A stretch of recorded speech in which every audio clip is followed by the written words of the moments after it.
there's a lack of awareness about the growing superbug crisis. I mean, 1.5 million people are dying every year globally due to superbugs, and that's estimated to grow to 10 million a year by the year 2050 unless urgent action is taken.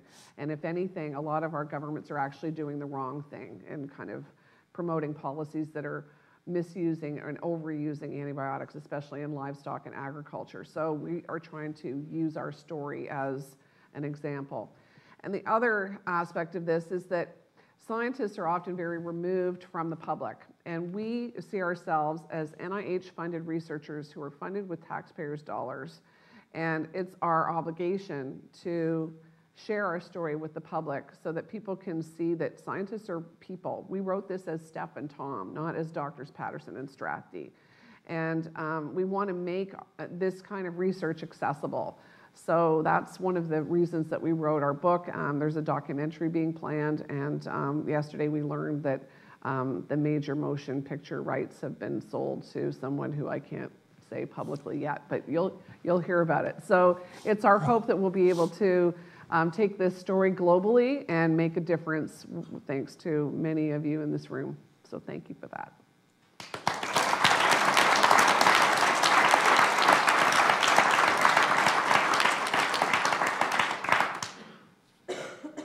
Yes, Nora. Stephanie, and Tom, thanks very much for sharing your story, and thanks for sharing your book also. And I know sometimes it has been counting me, and it's counting from many perspectives. And you forgot to say something about why also Tom is alive, and that's your determination. And it comes clearly across. I mean, the sense that you were by yourself in Egypt with no one, and yet you had the power to say, I'm not going to let this happen. I think this is quite extraordinary. And in reading the book, though, I was also fascinated, and I wanted to know, there are these interludes, Tom, where you actually describe what appears to be an hallucinatory state. And there's one where you're actually saying, I am feeling my skin going down, and they're going and sweeping, and this is the way I'm dying. And are those real recollections of what was going on at that time? And to what extent, because that also fascinated me, even when you were so weak, did you feel that you had a drive and motivation to change things? Yes. Well, my hallucinations actually began in Egypt, most vividly in Germany, where, just to kind of set the stage for this, I didn't realize just how out of it I was, if you will, until I came home after 9 months, and Steph and I were talking, and here we had gone through this experience together, but what we discovered was we didn't have parallel experiences. And the experience that really set off what was going on was when we were in Germany, and I was sitting on my bed, feeling very good after eating a meal, and I sat there and I became a Buddha. And I opened my mouth to give a gift. And out of my mouth streamed these beautiful streams of little flecks of reflecting light. And everybody danced around in front of me celebrating. Well, what I didn't know is I was projectile vomiting and hallucinating.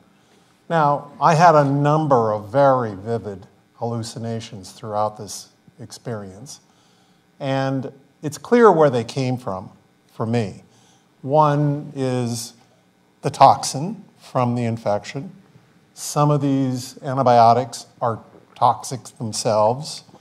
Lack of sleep, ICU psychosis itself is going to produce this.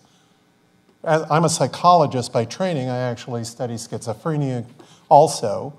And I thought, and to be honest, I was the victim of some hallucinogenic drugs back in the 60s. And I can tell you this isn't the same experience. I would say people keep asking me, can you remember these vividly? I remember every single second of these hallucinations. I remember being in the desert for 100 years. I remember every step. I remember my clothes rotting off. I remember everything extremely vividly. Now, where did they come from? That's what I find interesting. Well, people are, for example, this desert experience where I was in the desert trying to answer 3 fundamental questions of life. What's going on there? Well, we had just come from Egypt and wandering around the desert, my most recent recollection. 3 wise men in their white outfits, doctors coming to my bedside, talking to me, and asking me questions every day to try to determine whether or not I'm cognitively impaired, which, by the way, I want to be careful here because you guys fund me. I don't think I'm any more impaired than I ever was. But I think what's going on is it's a mix of what's going on in the real world and your muddled thinking trying to make sense out of reality.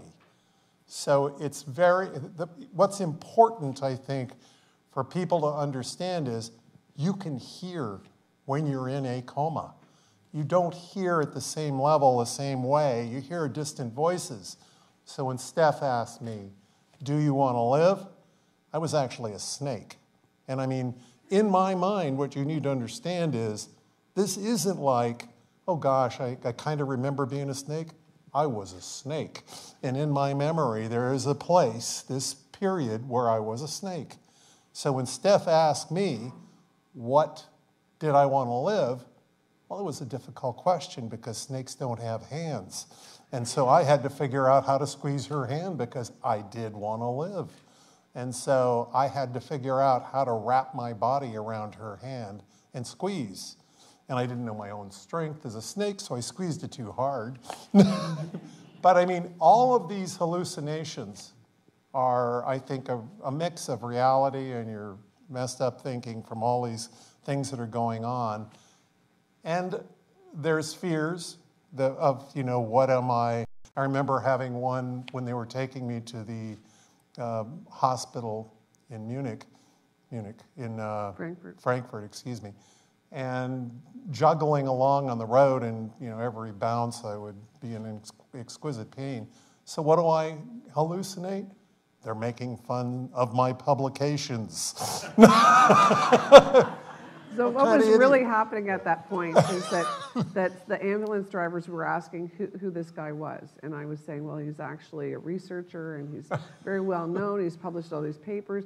And so he had these insecurities. And so your childhood insecurities, your academic insecurities are all kind of exacerbated. So he tells me this later. He goes, I thought you were making fun of my publication. I said, well, we did talk about them. And he goes, did you think that they were inadequate? You have 500 publications. I don't think so.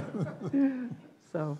I don't know if that answers your question. No, it does. I mean, it was, because it is. I mean, despite all of these disturbances that were going on, yet at the same time, even though it's distorted, you still were capturing some of the important elements. Do you want to live? Yes. And creating a response. That's right. And that's where I was curious. Did you keep that ability?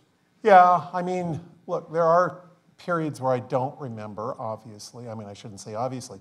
I think you sleep and you wake during a coma, just as you do in real life. Your brain takes a break. I've been, some of my graduate students or postdocs came in and said, you're a hero, for what you did. And I said, hey, why am I a hero? I worked to live. I was not always at the point where I wanted to live. There were a couple of occasions where I said, I'm done. I've had enough of this. Too much pain, too much everything. But what was interesting, and another question I may as well address because a lot of people ask, did you see the light when you were close to death? And I became, I was close to death about 7 times at least. So I got to practice dying. Hope I do better next time. No, I didn't see light on the other side, but what really drove me, even when I didn't want to live for that moment, I actually saw the light of life. It was like I turned around and saw life and realized how sweet it was. And I decided, I'm going to live. I'm going to fight this. And how could I not when I knew at some level, because I was in and out of this, I wasn't always in a coma, that people were putting so much energy and so much love into keeping me alive. And so when you feel that, you just can't give up. You just have to fight.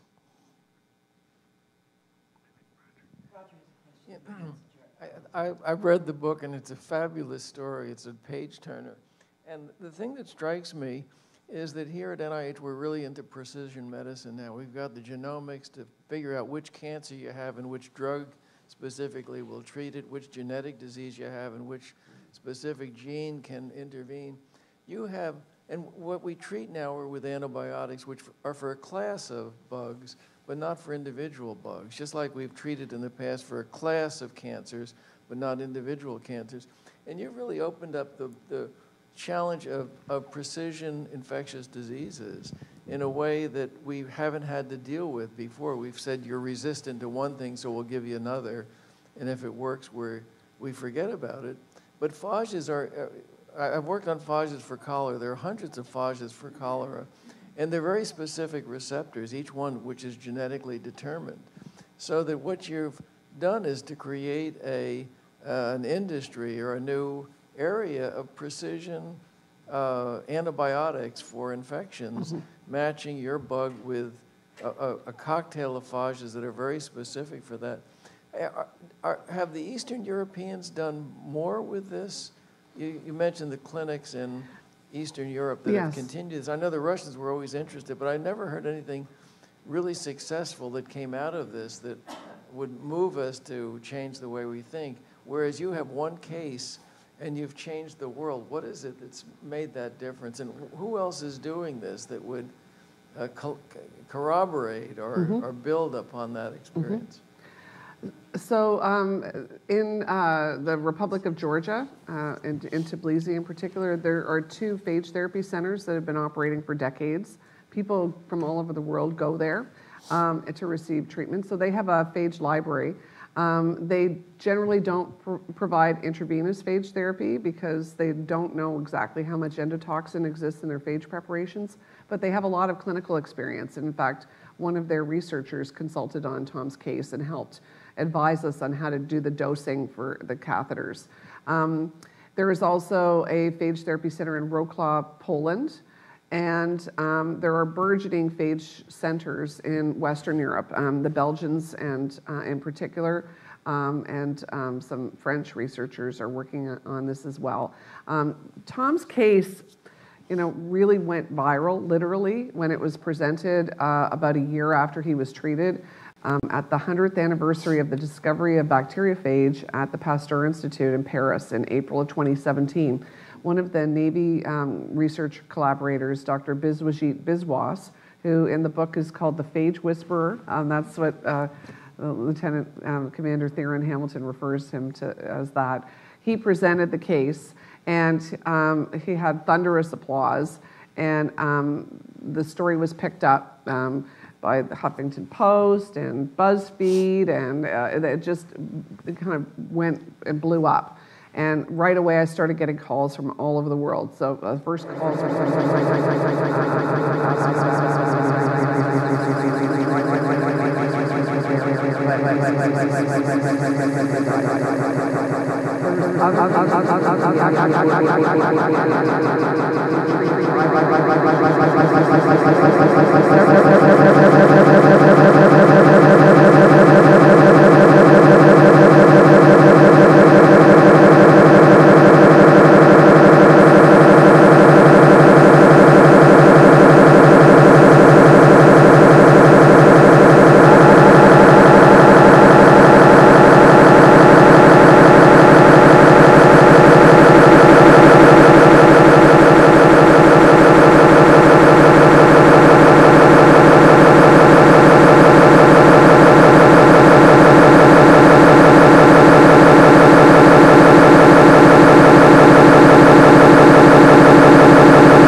but what it turns out is the bacteria became sensitive that was remaining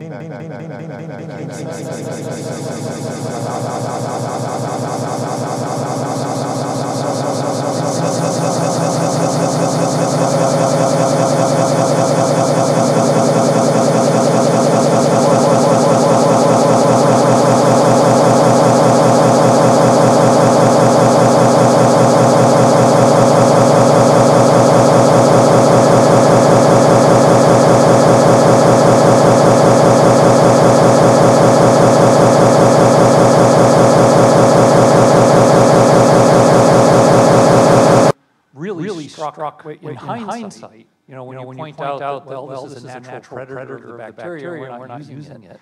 It's like, duh, of course we should be doing this. The other thing that strikes me as powerful about this is that we can use sequencing technology to see what's going on, and having worked with phages as many years ago myself in the lab, you can grow them up, you can modify them, edit them, and so you really do a very sort of information-driven therapy here. So since my question was already asked, I'll take it a step further. So we're at NCBI, we're doing a collaboration with CDC and FDA right now, which is to do food pathogen surveillance by doing whole genome sequencing. And for a large, at this point, for a large number of pathogens, for every sample that FDA collects, and for every patient sample that CDC collects, it's whole genome sequenced, it's dumped automatically into a database here, we assemble it, annotate it, look for antibiotic resistance genes, things like that, and then do DNA forensics where we're matching, patient sample to a salad bar, that sort of thing, which is much faster and higher resolution than doing it through epidemiology and sampling and that sort of stuff. So that's been hugely successful. I think it's the tip of the iceberg in this kind of automated surveillance sort of thing. And we're also involved in a PCAST initiative on antimicrobial resistance, where as a byproduct of all the surveillance, we're accumulating basically libraries of antibiotic resistance genes that weren't collected for the purpose of looking at antibiotic use. It's more sort of seeing the environment, seeing the evolution that you're, how do they appear in natural populations and that sort of stuff. Sometimes before we realize we have a problem. And so I'm wondering, for this seems totally amenable to the same type of approach. The bacteria in the person when you're doing the antibiotic resistance, I presume you're doing that with an antibiogram, but not by sequencing the genome of the bacteria. But for those samples, it seems like we should be collecting and sequencing those, and as well as the companion phage that proved effective and the ones that didn't, so that we start to sort of just collect this stuff. Those are great ideas. I mean, one of the challenges that we've come across in subsequent cases that have approached me, because I turned into something of a phage wrangler when Tom's case went viral, and people that were coming to me saying, I need phage therapy for my daughter who's got multi-drug resistant Pseudomonas aeruginosa, and she's had a lung transplant, she's going to die, and but she had in this one case I'm thinking of, she had a Burkholderia cepacia infection, which is not your standard pathogen. So I didn't know anybody who had phages for this organism. I had developed a network, so I went to Twitter and I crowdsourced phages for this girl, and I had help from other phage researchers who were donating phage, sending it to the Navy, and also this other company that formed as a result of.